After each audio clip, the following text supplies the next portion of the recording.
ঘোরাবো দেখুন।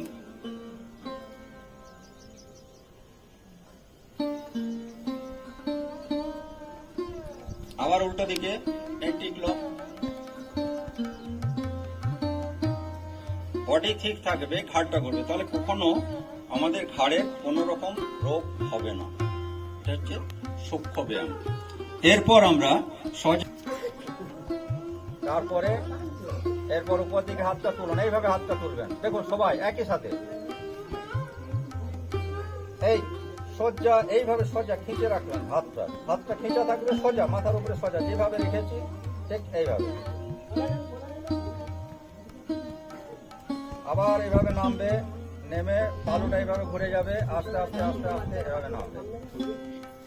আবার আরেকবার উঠাও, এইভাবে উঠছে যখন তখন তালুটা উপর দিকে হয়ে যাবে, হয়ে গিয়ে এইভাবে এসে এইখানে সোজা।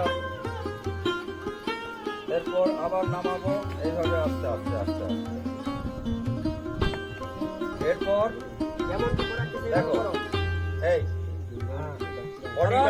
একই জায়গায় দাঁড়িয়ে বডিটা কিভাবে ঘুরে যাচ্ছে দেখো। যেমন করাচ্ছে এভাবে করে যাও। এই হ্যাঁ, যেমনটি করাচ্ছে একবারে সুন্দর ভাবে ছাড়তে ছাড়তে এসে এখানে এসে স্টপ করলাম। আবার টানতে টানতে যাবো।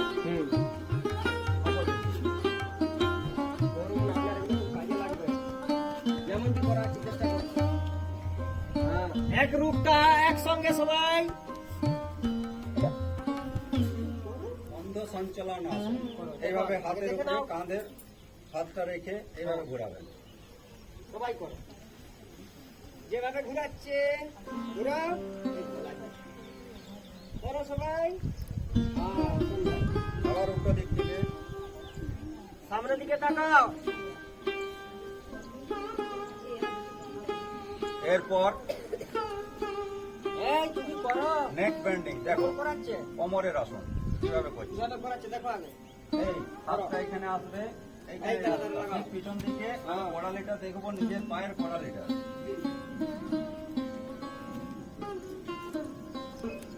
ঘুরে আসুন, আবার উল্টো দিক থেকে।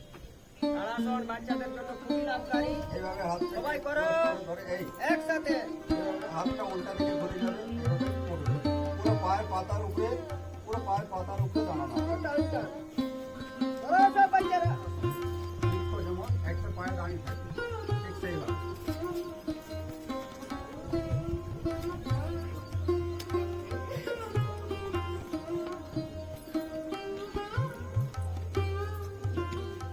হাত দুটোকে সামনে রেখে ভুজঙ্গাসন। ভুজঙ্গাসন কিভাবে করছে দেখুন। এই হাতের উপরে ভাগ দিয়ে কোমর পর্যন্ত, কোমরের অর্ধেকটা উঠবে নাভি পর্যন্ত। এটা হাতের উপরে ভর দিয়ে উঠো, নাভিটা মাটিতে থাকবে লেগে। যেটা করব শলভাসন।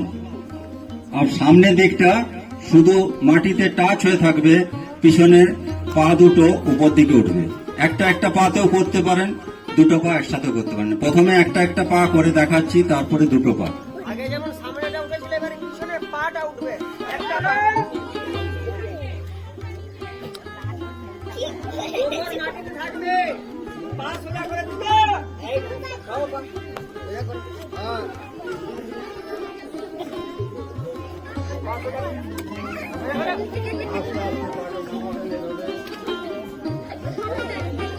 অ্যাসিডিটি, অম্বল, তার জন্য পবন মুক্তাসন। পবন বায়ুটা যদি থাকে ভিতরে, সেটা বাইরে বের করে দেওয়ার জন্য এই আসনটা অত্যন্ত উপকারী। ধরো সবাই, হাতটা এইভাবে লক করে ধরো, হাঁটুটাকে ধরো এইভাবে, পাগুলো মুড়ে লক করো। ধরো এখানে বাঁ দিকে এইভাবে হাতটা পাটাকে ভাঁজ করে এইভাবে মুড়ে আস্তে করে হাতের উপরে চাপ দিয়ে উঠবে। কোমরের উপরে কখনো আঘাত লাগবে।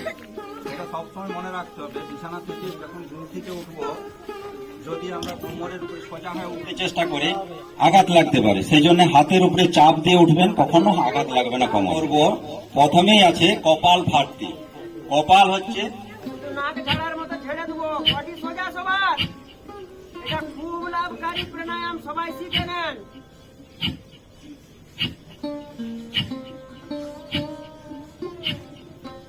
বাচ্চারা যেমন যেমন ভাবে নাক ঝাড়া হয় সেইভাবে ছাড়ো, যেমন ভাবে সর্দি ঝাড়া হয়। হাঁটুর উপরে হাত এইভাবে রাখো ধ্যান মুদ্রায়।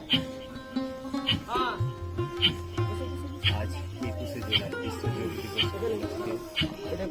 শুধু শ্বাসটাকে বাইরে ছাড়া, টানার দরকার নেই, টানাটা আপনা আপনি হবে, শুধু বাইরে ছাড়বে।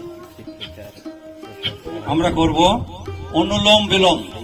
দেখুন কিভাবে করব অনুলোম বিলোম। একটা নাকে প্রথমে শুরু করব বাঁ দিক থেকে, ডান দিকটা বন্ধ থাকবে। এইভাবে দেখুন একটা আঙুলকে মুড়ে নেবেন, এইভাবে। এটা হচ্ছে বায়ু মুদ্রা। এইভাবে মুড়ে নিয়ে এই আঙুলটা দিয়ে বন্ধ করুন, বৃদ্ধাঙ্গুষ্ঠটা দিয়ে। এরপর এটাতে বাঁ দিক থেকে টানুন, বাঁ দিকে শ্বাসটা টানুন। তারপরে বাঁ দিকটাকে বন্ধ করে ডান দিকে ছাড়ুন। এইভাবে বলছে সোজা হয়ে বসো। ডান দিকে ছাড়লাম, আবার ডান দিকেই টানবো। এবারে বাঁ দিকে এসে ছাড়বো, আবার বাঁ দিকে টানবো, ডান দিকে ছাড়বো, আবার ডান দিকে টানবো, বাঁ দিকে ছাড়বো, আবার বাঁ দিকে টানবো। একটা করে নাকে নিঃশ্বাস বয়, একসঙ্গে দুটো নাকে বয় না। আমরা এটা করছি প্রাণায়ামের মাধ্যমে, ইড়া এবং পিঙ্গলা। দেখুন ডান দিকের শ্বাসটা গরম লাগবে, বাঁ দিকের নাকে যখন শ্বাস ফেলবেন তখন দেখবেন ঠান্ডা লাগবে। নিজেরা দেখে নেবেন, নিজের স্কিনের উপরে ফেলে, তাহলে উপলব্ধি করতে পারবেন যে কোনটা গরম। এটা হচ্ছে সূর্যস্বর, এটা হচ্ছে চন্দ্রস্বর। বাঁ দিকটা চন্দ্রস্বর, কেন চাঁদের আলোটা শান্ত স্নিগ্ধ আর সূর্যের আলো গরম, সেই কারণের জন্য ডান দিকের নাকের যে বাতাসটা বের হয় সেটা হচ্ছে গরম বাতাস। এটা নিজেরা লক্ষ্য করবেন দেখুন। আর আমরা যখন প্রাণায়াম করছি, প্রাণায়ামের মাধ্যমে ইড়া পিঙ্গলা দুটোতে ঘর্ষণ করতে করতে যখন এমন একটা স্থিতাবস্থা আসবে, তখন সুষুম্না নাড়ি জাগ্রত হবে। যখন দুটো নাকে একসঙ্গে নিঃশ্বাস বইবে, সেই মুহূর্তটা আসা মানে জানবেন আপনার কুলকুণ্ডলিনী শক্তি জাগ্রত হচ্ছে। আপনারা দেখবেন যখন নাকে বাতাস বইছে না, তখন একটু ঘিকে আঙুলের মধ্যে নেবেন। ঠিক এইভাবে আঙুলের 2-3 ফোঁটা ঘিকে নিয়ে নাকের ভিতরে দিয়ে জোরে টেনে নেবেন দুটো নাকে। দেখবেন দুটো নাকে বাতাস সুন্দরভাবে চলাচল করতে থাকবে। কি অদ্ভুত জিনিস! ঘি কিংবা গাই ঘি, এই দুটো জিনিস। এরপরে আমরা যেটা করব সেটা হচ্ছে শীতলী প্রাণায়াম। ধরুন প্রচন্ড রোদ, প্রচন্ড গরম লাগছে, কি করবেন? সঙ্গে সঙ্গে শরীরটাকে ঠান্ডা করতে পারবেন। প্রাণায়ামটা দেখে নেন। ঠিক জিভাটাকে চঙ্গের মতো করে সরু করে নেবেন, দিয়ে জিভ দিয়ে শ্বাসটা নেবেন মুখে। সোজা হয়ে বসো বাচ্চারা। এটার নাম হচ্ছে শীতলী প্রাণায়াম। জিভ দিয়ে শ্বাসটাকে টানবো লম্বা করে, জিভটাকে সরু করে। দেখো, অনুভব করো যে একটা ঠান্ডা বাতাস ভিতরে কিভাবে প্রবেশ করছে। করো সবাই, লম্বা করে টানো। যখন ছাড়ছি তখন নাক দিয়ে ছাড়ছি, আবার যখন টানছি টেনে কিছুক্ষণ হোল্ড করে রাখবেন, তাহলে শরীরটা দেখবেন একবারে পুরোপুরি শান্ত হয়ে যাবে, ঠান্ডা হয়ে যাবে। এরপরে আমরা যেটা করব সেটা হচ্ছে ভামরি প্রাণায়াম। দেখুন কিভাবে ভামরি প্রাণায়ামটা করছি। হাতের এই 3টা আঙ্গুল দিয়ে এইভাবে চোখের কোণাতে আলতো করে চাপ দিয়ে রাখবেন। এই দুটো আঙ্গুল দিয়ে এইখানে রাখবেন, এই। আর কানটাকে এই লতি, কানের লতিটাকে বৃদ্ধাঙ্গুষ্ঠ দিয়ে চাপ দিয়ে বন্ধ করুন। বাইরের কোনো আওয়াজ আপনার কানে ঢুকবে না। এইভাবে নিয়ে এই ওঙ্কার ধ্বনি। দেখুন ওঙ্কার ধ্বনিটা কিভাবে হবে। অ উ ম যখন উচ্চারণ হবে তখন কিন্তু মুখটা বন্ধ হয়ে যাবে, ভিতর থেকে ভাইব্রেশন হবে। ওম ভামরি প্রাণায়াম রূপে নিজেকে আমার যে শ্বাস প্রশ্বাস, যেটা আমাদের আত্মা, যেটাকে আমরা প্রাণ শক্তি বলি, যেটাকে আমরা বলি প্রাণ ভ্রমরা বা প্রাণবায়ু, সেই প্রাণবায়ুটা কিভাবে নাক দিকে প্রবেশ করে কোথায় যাচ্ছে, কিভাবে যাচ্ছে, সেটার উপরে সম্পূর্ণ ধ্যান দেন। সেটাই হচ্ছে ধ্যান। একদম বাইরের কোনো কিছু আপনি উপলব্ধি করবেন না। ওই সময়ের জন্য নিজের প্রাণ শক্তি নাক দিকে সূক্ষ্মভাবে প্রবেশ করে কোথাকে যাচ্ছে, কিভাবে যাচ্ছে, ওইটার উপরে লক্ষ্য করুন। এক লক্ষ্য এক মন নিয়ে এটা করতে হয়। করে দেখুন কি লাভ হয়, অনুভব করুন। সবাই করো, বাচ্চারা চলো, চোখ বন্ধ।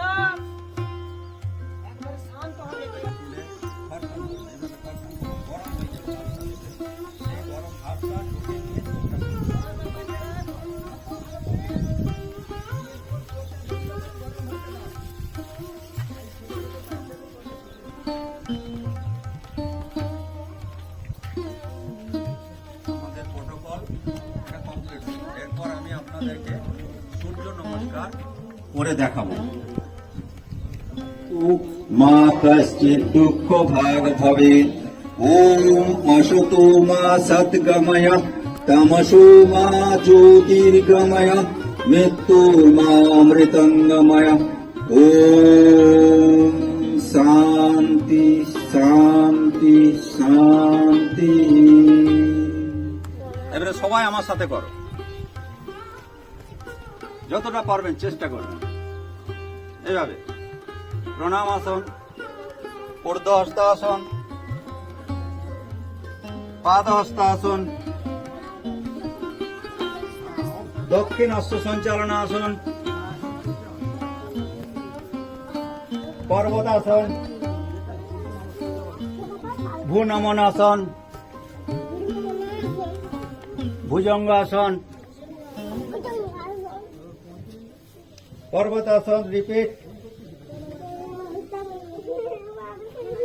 বাম হস্ত সঞ্চালনাসন, পাদ হস্তাসন, ঊর্ধ্ব হস্তাসন, এই সব বাচ্চারা করো, প্রণাম আসন। কেউ থামবে না। আমাদের একাগ্রতা বাড়ানোর জন্য এই আসনগুলো করবে। দেখো, এক লক্ষ্য এক মন থাকবে, এক ঠ্যাং দিয়ে বলে না তাল গাছ এক পায়ে দাঁড়িয়ে, ঠিক সেরকম যেটা দেখিয়েছিলাম প্রোটোকলে আছে, এটা করবে। নিজেদের মানসিকতাটা ঠিক থাকবে। এই করো, কি হলো তোমার? লাইন কোথায়? লাইন কোথায়? যেটা দেখিয়েছিলাম ওখানে আছে, লাইনে যাও, লাইনে যাও। বুঝতে পারছো? এটা হচ্ছে একাগ্রতা বাড়ানোর জন্য প্রত্যেকদিন প্র্যাকটিস করবে। করো সবাই।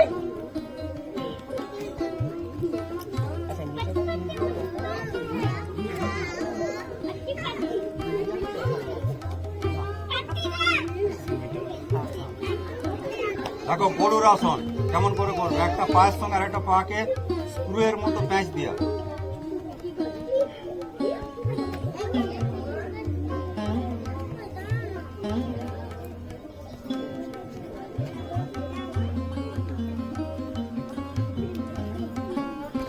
আবার উল্টা দিই।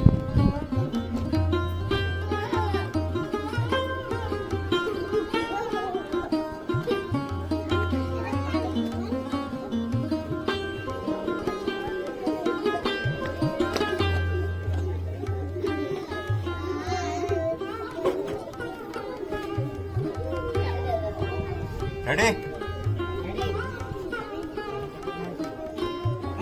মাঝখানটা মুক্তি পাওয়া যাবে। সাধারণ জিনিস, শুধু আমাদের খাদ্যাভ্যাস, শরীরচর্চা নিয়মিতভাবে যদি আমরা করে যাই, তাহলে দেখবেন এই শরীররূপী মন্দিরকে আমরা সুস্থ, সবল এবং সুন্দর করে রাখতে পারব। আজকে আপনারা তাকিয়ে দেখুন, আমাদের শরীরের মধ্যে সমস্ত অঙ্গ প্রত্যঙ্গগুলো আছে সুস্থ এবং স্বাভাবিক। যখনই আপনি হসপিটালে কোনো রোগীকে নিয়ে যাবেন, তখন সেফটি সার্জিক্যাল ওয়ার্ডে গিয়ে ঢুকে দেখবেন আমাদের এতগুলো অঙ্গ প্রত্যঙ্গ আছে, সবগুলো সুস্থ স্বাভাবিক আছে। সেই হসপিটালে সেফটি সার্জিক্যাল ওয়ার্ডে যখন ঢুকবেন, তখন কিন্তু আপনারা দেখতে পাবেন কারো নাক দিকে নিঃশ্বাস পাওয়ার কথা বইছে না, ক্যাথেটার বা নল দিয়ে অক্সিজেন সিলিন্ডার থেকে দেয়া হচ্ছে অক্সিজেন। আবার দেখবেন কেউ খাবার খেতে পারছে না মুখ দিয়ে, মুখ আছে, জিভা আছে, অথচ খাবার ভিতরে যাচ্ছে না। তাকে কি করছে, হাতের মধ্যে এখানে চ্যানেল করে সেখানে স্যালাইনের মাধ্যম দিয়ে খাবার পৌঁছানো হচ্ছে। এবং আমাদের যে দুটো রাস্তা আছে বর্জ্য পদার্থ বের করানোর জন্য, পায়খানা এবং পেচ্ছাপ, সেখানেও দেখবেন তাদের অসুবিধা। সেখানে পাইপ ফিট করা আছে, পায়খানাগুলো কোমরের এখান থেকে একটা পাইপ দিয়ে একটা বক্স লাগানো রয়েছে। এই সমস্ত দৃশ্যগুলো যদি একবার দেখে আসেন, তাহলে নিজেদের শরীরের প্রতি যত্ন নেওয়ার উপলব্ধিটা আপনাদের হবে। আপনারা অনুভব করবেন আমাদের মধ্যে সমস্ত কিছু রয়েছে, এগুলাকে সুস্থ রাখা আমাদের দায়িত্ব। এটা অন্য কেউ করে দিতে পারবে না, আমি দেখিয়ে দিতে পারবো।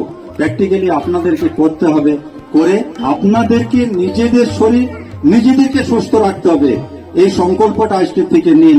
এই বিশ্ব যোগ দিবসে সমিতির একটাই উদ্দেশ্য, প্রতিটি মায়ের কোলে যেন এই ধরিত্রী মাকে রক্ষা করার মতো উপযুক্ত সন্তান সৃষ্টি হয় এবং সেই সন্তানদেরকে উপযুক্তভাবে তৈরি করে এই ধরিত্রী মাকে আমরা উপহার দিতে পারি, সেই চেষ্টা প্রত্যেকেই যদি আমরা একটু একটু করে করতে থাকি, তাহলে আগামী দিন দেখবেন যে এই ধরিত্রী মা ঠিক শস্য শ্যামলায় ভরে যাবে এবং ভারতবর্ষ সেই রবীন্দ্রনাথ ঠাকুরের কথা বা আমাদের মুনি ঋষিদের কথা, ভারত আবার জগৎ সভায় শ্রেষ্ঠ আসন হবে, ধর্মে মহান হবে, কর্মে মহান হবে, নবদিনমণি উদিবে আবার পুরাতন এই পরবে আমাদের এই ভারতবর্ষে। এত মুনি ঋষির জন্ম হয়েছে এই ভারতবর্ষে, এত মুনি ঋষিরা গবেষণা করে এত কিছু দিয়ে গেছেন যেটা আমরা কল্পনা করতে পারবো না। আমাদের কাছে সমস্ত কিছু রয়েছে, আমরা সেগুলোকে ব্যবহার করি না।